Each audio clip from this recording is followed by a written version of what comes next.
Di kota ini orang-orang juga pergi mengumpulkan Parue pada hari-hari musim dingin yang cerah. Dulu ayah dan Tuli pergi bersama karena itu adalah hari liburnya, tapi kali ini, dia harus bekerja. Kupikir kami pasti akan menyerah begitu saja, sampai aku melihat ibu meraih mantelnya. Aku akan pergi bersama Tuli hari ini. Ada banyak cara untuk menggunakan Parue dan keluarga kami menginginkannya sebanyak mungkin. Karena aku sangat tidak berguna dalam sesuatu yang melibatkan pergi keluar, aku setidaknya ingin menunjukkan dukungan emosional. Semoga beruntung, Tuli. Kamu bisa melakukannya. Aku percaya padamu, Ibu. Masalah di mana ibu yang pergi bersama Tuli ke hutan, bagaimanapun juga, adalah apa yang harus dilakukan padaku. Aku lemah, sakit-sakitan, dan umumnya hanya beban. Mereka tidak akan membawaku ke hutan karena tahu aku akan terbaring di tempat tidur karena demam. Tetapi mereka juga tidak bisa meninggalkanku, karena mereka tidak tahu apa yang akan kulakukan jika dibiarkan sendirian.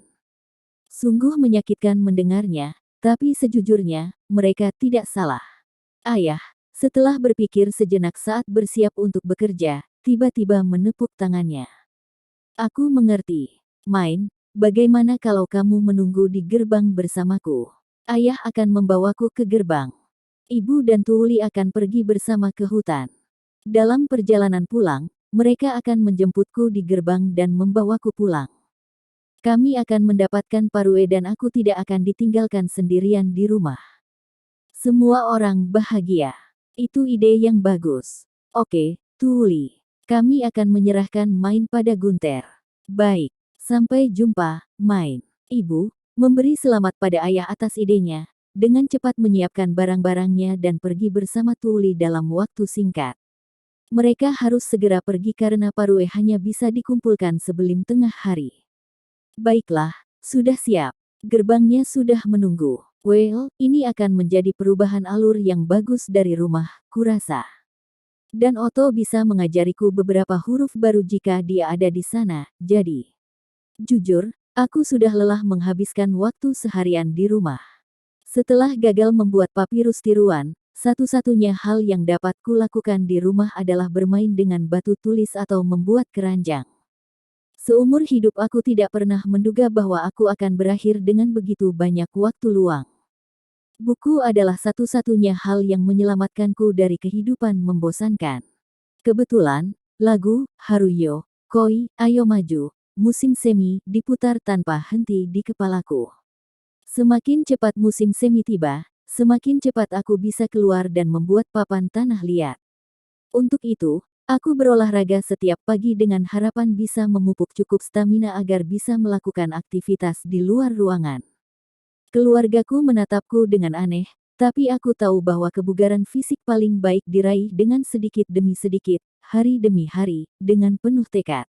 Meski sejujurnya, karena aku sangat tidak sehat saat masa uranoku, aku hampir tidak tahu rutinitas olahraga yang tepat. Aku baru saja memulainya. Ayah, apakah Otto ada di sana hari ini? Ya, aku berpikir begitu. Yai. Kalau begitu, aku akan membawa batu tulisku ke gerbang. Sekarang menunggu di gerbang akan menyenangkan. Aku buru-buru mengumpulkan barang-barang, yang paling penting adalah batu tulis. Setelah membundel pada lapisan dan meremas ke dalam mantelku, aku mengambil tas jinjing kayu yang telah kuanyam saat musim dingin dan memasukkan batu tulis ke dalamnya, ditambah pensil batu tulis. Persiapan selesai. Ayo pergi, ayah. Main, kamu sangat menyukai Otto. Aku sangat menyukainya. Maksudku, dia kan guruku, atau begitulah yang aku putuskan secara sepihak dan dia memberiku batu tulis. Bagaimana mungkin aku tidak menyukainya?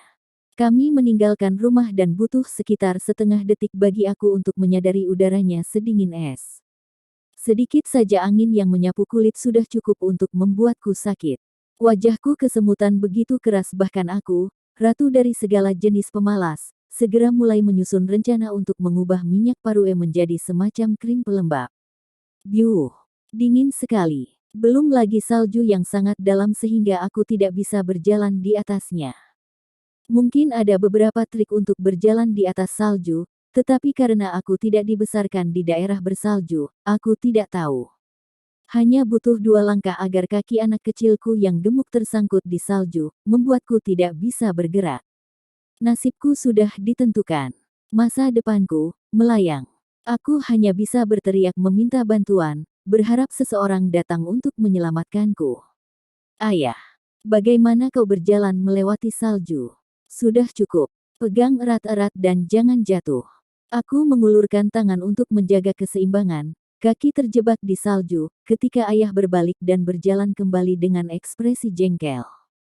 Dia meletakkan tas jinjingku di lehernya dan memasukkan tangan ke bawah lenganku sebelum mengangkatku ke atas dan menyandarkanku di pundaknya. Wow, tinggi sekali. Ini sangat keren. Garis pandangku terangkat jauh lebih tinggi daripada saat Ralph menggendongku. Satu-satunya alasan ketinggian yang tiba-tiba tidak membuatku takut adalah karena bahu ayah, berkat pekerjaannya sebagai tentara, bidang dan berotot. Aku bisa beristirahat di atasnya tanpa rasa takut. Kembali ke hari-hari Uranoku, aku hampir tidak pernah berinteraksi dengan ayahku, tetapi aku memiliki beberapa kenangan tentangnya. Dia pernah menggendongku sekali, saat kami pergi untuk melihat pohon sakura bermekaran. Pegangan yang erat, paham. Sudah lama sekali sejak seseorang menggendongku di pundaknya hingga jantungku berdegup kencang. Setelah aku menempel di kepalanya, ayah mulai berjalan melewati salju. Gang menuju jalan tidak disapu dan oleh karena itu dia dengan hati-hati menelusuri jejak yang ada sebelum sampai di jalan utama dan kembali berjalan normal. Main, asal tahu saja, Otto sudah menikah, kata ayah, memecah keheningan dengan sesuatu yang sama sekali tidak terduga. Apa? Apakah aku pernah bilang aku ingin menikahi Otto? Aku rasa tidak. Aku tidak pernah mengatakan apa-apa tentang menikahi seseorang. Jadi, istrinya adalah segalanya baginya, paham? Apa sebenarnya yang kau coba pahamkan pada anak kecil yang berusia 5 tahun? Bahkan jika aku menyukainya seperti itu, dia tidak akan mengindahkan anak berusia 5 tahun. Kau benar-benar bodoh, ayah. Terlepas dari menyadari apa yang ayahku pikirkan, aku tetap diam. Dia sedang menyebalkan dan aku jelas tidak akan menghargai perilaku pemarahnya dengan "Kamu jauh lebih menakjubkan, ayah." Atau "Aku lebih mencintaimu, ayah." Jadi maksudmu Otto adalah orang yang luar biasa yang memperlakukan istrinya dengan baik. Tidak, itu membuat ayah begitu kesal sehingga dia tetap diam sepanjang jalan. Dan dengan demikian, di atas pundak ayah yang paling membosankan di dunia, aku tiba di gerbang. Selamat pagi. Secara insting aku menundukkan kepala pada para penjaga yang berdiri di gerbang. Mereka untuk sesaat menatapku, mengingatkanku bahwa menundukkan kepala bukanlah sapaan lazim di dunia ini. Atau mungkin mereka hanya terkejut melihatku di pundak ayah. Ini Main, anakku. Istriku akan datang menjemputnya setelah dia selesai mencari Parue. Untuk sementara waktu, rawat dia di kamar jaga malam. Dimengerti, paham, Main. Otto pasti juga ada di sana. Sama-sama. Ayah terdengar agak kesal. Tunggu, apakah ayah begitu cemburu sampai-sampai dia akan menjadi jahat pada Otto? Apakah jaringan kompleks hubungan manusia ini amat berantakan? Yah, aku hanya ingin Otto mengajariku huruf baru. Mengapa harus Otto? Maaf. Otto, aku mencoba mendukungmu tapi kupikir aku malah memperburuk keadaan. Aku tidak tahu mengapa ayah harus begitu cemburu. Aku hanya ingin belajar. Pada saat-saat seperti inilah aku menyadari bahwa aku tidak banyak tahu tentang hubungan ayah-anak. Aku masuk. Ayah mengetuk pintu sedikit dan berjalan masuk.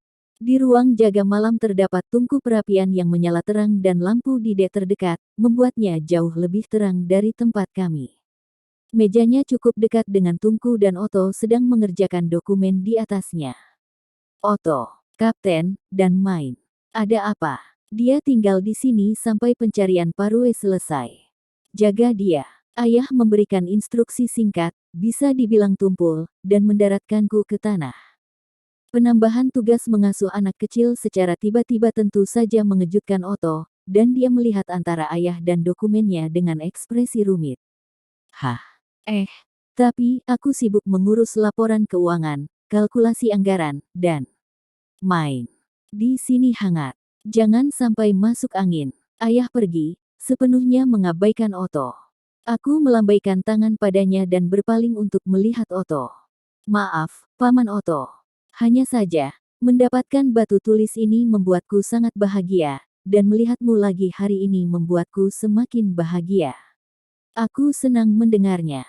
Senang bertemu denganmu juga, Main. Tapi Otto memberi tawa canggung dan melanjutkan, tapi kau tidak harus meminta maaf, kan? Dengan ekspresi bingung. Sebenarnya, aku sering memujimu di depan ayah, dan dia menjadi sangat cemburu. Ah, jadi, maukah kamu mengajariku huruf baru? Aku akan diam dan menjauh darimu sampai ibu datang menjemputku.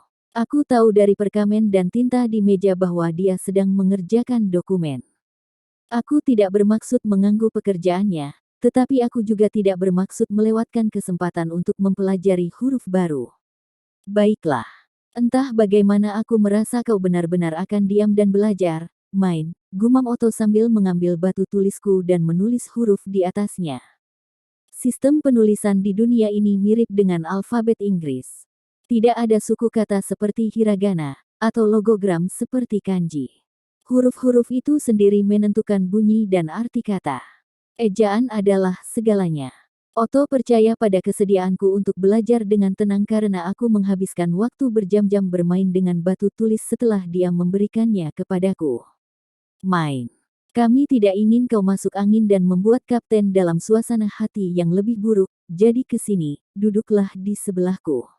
Otto tersenyum gelisah dan sedikit bergeser ke samping, membuka lebih banyak ruang di dekat tungku. Aku sepenuhnya setuju dengan penilaiannya dan duduk di sebelahnya di samping tungku tanpa ragu-ragu. Terima kasih. Akan lebih mudah untuk belajar sekarang. Untuk sesaat, ruangan itu hanya dipenuhi dengan suara gesekan pena batu tulis, auman api yang membakar, dan pena tinta meluncur melintasi perkamen. Setelah aku menghafal huruf-huruf tertulis, kurang lebih, aku mendongak dan melihat Otto menatap perkamen di depannya, ekspresi serius yang mematikan saat dia melakukan perhitungan. Dia memang memiliki alat mirip sempoa di sebelahnya, tapi sekilas aku tidak tahu bagaimana cara kerjanya. Meski sejak awal aku hanya pernah memakai sempoa di sekolah dasar ketika belajar penjumlahan dan pengurangan, jadi meskipun itu berfungsi persis seperti sempoa Jepang, aku tidak akan tahu bagaimana menggunakannya. Aku menunggu sampai dia menyelesaikan sebagian dari dokumen sebelum memanggilnya. Paman Otto, apa yang kau lakukan? Mempersiapkan laporan keuangan dan anggaran. Selama musim dingin kita perlu mempersiapkan anggaran untuk tahun depan dan dikirimkan sebelum musim semi, tapi kebanyakan tentara tidak cukup pintar matematika. Aku yang paling terbiasa berurusan dengan uang, jadi aku menulis laporan keuangan dan anggaran kami. Jadi semua orang memaksamu bekerja, Aku melihat perkamen itu, dan meskipun aku tidak bisa membaca kata-katanya, ada 3 nomor bertumpuk di samping sebaris teks.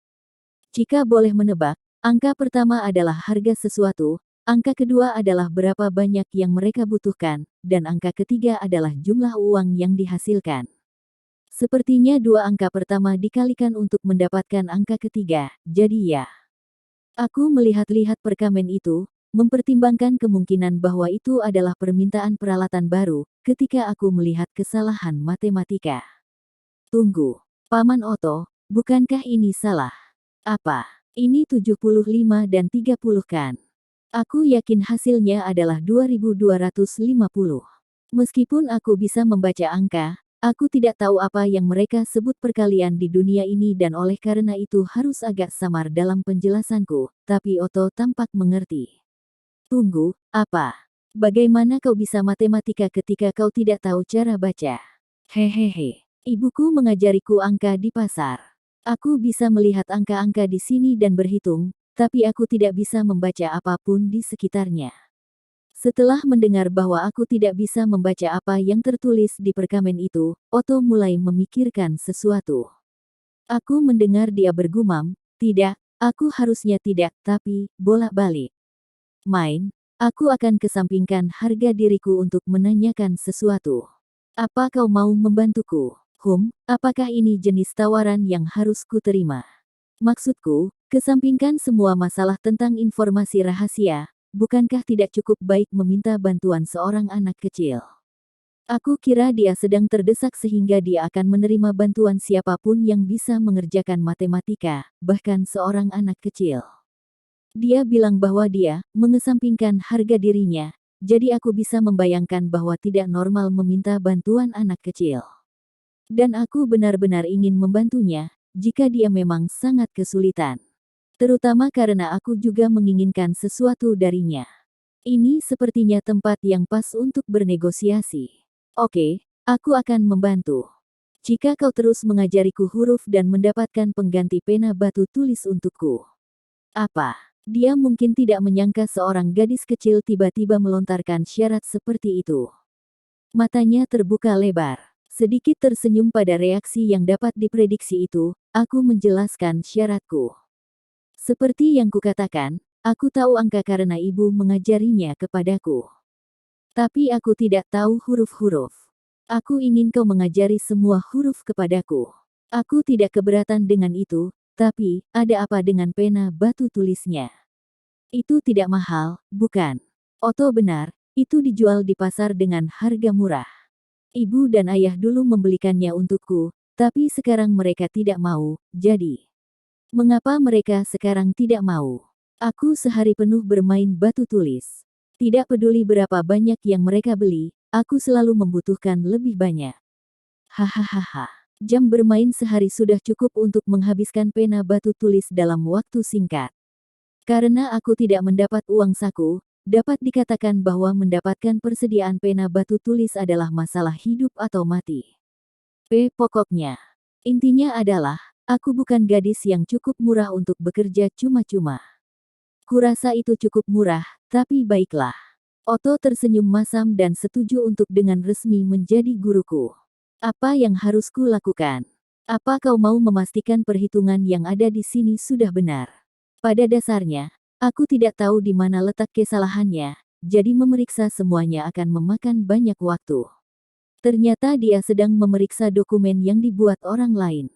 Jelas sekali mengingat bahwa dunia ini tidak memiliki komputer, namun terlepas dari berapa lama waktu yang dibutuhkan untuk membuat dokumen, semua kalkulasi yang tertulis di dokumen itu harus diperiksa secara manual. Kurasa kalian membutuhkan prajurit lain yang bisa matematika. Itu akan melegakan, tapi aku sejak awal dipekerjakan karena aku bisa melakukannya, jadi. Kedengarannya ada beberapa keadaan yang mendalam di balik Otto yang menjadi seorang tentara. Saat seseorang lapar akan informasi, aku ingin segera menanyakan detailnya, tetapi beban kerja kami begitu besar sehingga aku menelan rasa ingin tahuku dan menyimpannya untuk nanti. Main, apakah kamu membutuhkan kalkulator? Aku bahkan tidak tahu cara kerjanya, jadi aku akan menggunakan batu tulisku saja. Batu tulis dapat dengan mudah digunakan sebagai pengganti kertas bekas untuk kalkulasi karena semua yang tertulis di atasnya dapat dihapus. Aku menuliskan matematika di papan tulis dan membantunya melakukan pekerjaan pengecekan ganda. Angka-angka dari dunia ini telah sepenuhnya memasuki kepalaku dan memikirkan tentang angka 9 adalah yang diperlukan untuk simbol yang tepat muncul di pikiranku. Menulisnya tidak jadi masalah. Sialan, itu mudah. Aku terkesan, main, dan aku berhutang banyak padamu. Aku tidak pernah berpikir aku akan menyelesaikan semua pekerjaan pemeriksaan ulang ini secepat ini. Asal kamu tahu, main, dengan kemampuan matematika seperti itu, kamu akan menjadi pedagang yang hebat. Aku bisa memperkenalkanmu ke gild dagang jika kau mau. Otto ternyata terjebak menangani seluruh dokumen keuangan sendiri selama bertahun-tahun, jadi dia akhirnya sangat berterima kasih atas bantuanku. Aku mungkin ingin merintis toko buku setelah belajar cara memproduksi buku secara massal. Mendapatkan koneksi ke gild dagang di sini mungkin akan menghasilkan banyak uang. Ditambah lagi, sepertinya Otto sekarang menganggapku sebagai penolong penting. Sempurna. Main, jika kamu benar-benar ingin mempelajari huruf-huruf, aku akan mengajarimu dengan serius. Dengan begitu, kau bisa membantuku mengurus dokumen juga tahun depan. Benarkah? Hah. Apakah itu sesuatu yang membahagiakan? Otto berkedip karena terkejut, tapi kenapa aku tidak senang dia menganggap belajarku dengan serius? Maksudku, Bantu mengurus dokumen berarti menyentuh perkamen kan? Yang artinya menulis huruf dengan tinta kan? Kedengarannya luar biasa jika kau bertanya kepadaku.